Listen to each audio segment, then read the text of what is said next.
To start things off, do not overcomplicate your master. If your effect chain on your master looks like this, you are probably doing something wrong.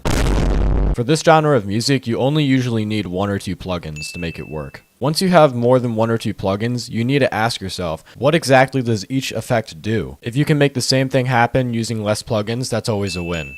On my masters, I typically go for a wave shaper to cut off all the clipping noise, and then sometimes I'll EQ a certain frequency like the bass, which clips it again, and then I cut it off even again so that it really cuts through the mix. Essentially, I can explain why each plugin is there without overcomplicating it. One of the easiest ways to level out tracks is to just close your eyes and listen to them. Now at first you might think this sounds a little bit dumb, but listen to this recording.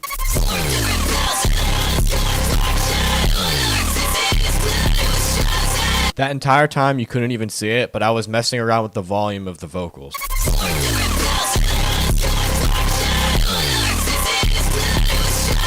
The reason I did this is because when you see something changing, you hear it changing. If you close your eyes and you slowly slide up the volume of an instrument, then magically you'll know when to stop. This can save you a lot of time from looking at meaningless numbers that only show you how loud something is technically. Something worth noting is that solo is not always good. Here's an example.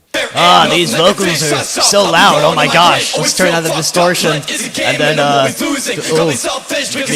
yeah, it's still too loud, like, let's just turn it down even more, and, oh, that's better, now it doesn't hurt my ears as much, and, let's listen to it in context now.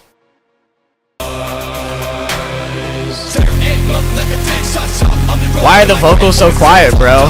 Where'd they go? Here's another totally real example. Ooh, this needs distortion. Yeah, like that. Maybe a little bit less. We'll have some reverb. It'll sound like more spacey. Yeah, just like that. Yeah, maybe I'll just EQ that a little bit. I could feel the spectrality of the morphing. Ah, there we go. You hear that? It's ringing. Maybe a bit crusher will make it sound a little bit more like spooky. Oh, yeah. But I don't know. Maybe it's a little bit too low. Let's like, I could feel the spectrality of the hi-hat cymbal in my eardrums. Maybe we can boost some frequencies? No, I don't like that. We'll just cap it off with some distortion. Okay, time to hear what it sounds like. I can't even hear the fucking hi-hat. And just like that, there goes 10 minutes of your time over something that you can't even hear. Something that might have went over your head earlier is me talking about clipping. Imagine audio has a finite limit. This is the red zone in FL Studio. If it doesn't exceed the limit, nothing happens. But past it, and a hard clipper does this. It cuts off the waveform. This is what happens when you use a default preset in Waveshaper. But how do other plugins handle this? FL Studio will momentarily make everything quieter, whereas a soft clipper will try to round out the edges. This is why I choose to use hard clipping because it adds more intensity. But wait, do you hear that?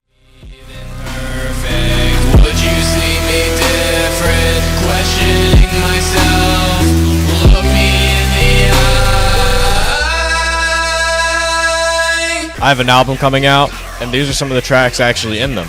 So that's pretty cool, and you should go listen to it. If you're enjoying this video, go to wannabe.icu and check out Silent Catharsis on Spotify, Apple, and SoundCloud. Go check out the lyrics while you're at it too. Maybe you'll find something that you can relate to. Okay, where were we? Oh, tip number 5. Know the weaknesses of your sound system. In the perfect world, your headphones should be giving every single frequency sound at the same volume. Unfortunately for us, we do not live in a perfect world, and most sound systems actually play like this. For example, the car or your headphones. This means that everything you're mixing is going to sound different on every single sound system.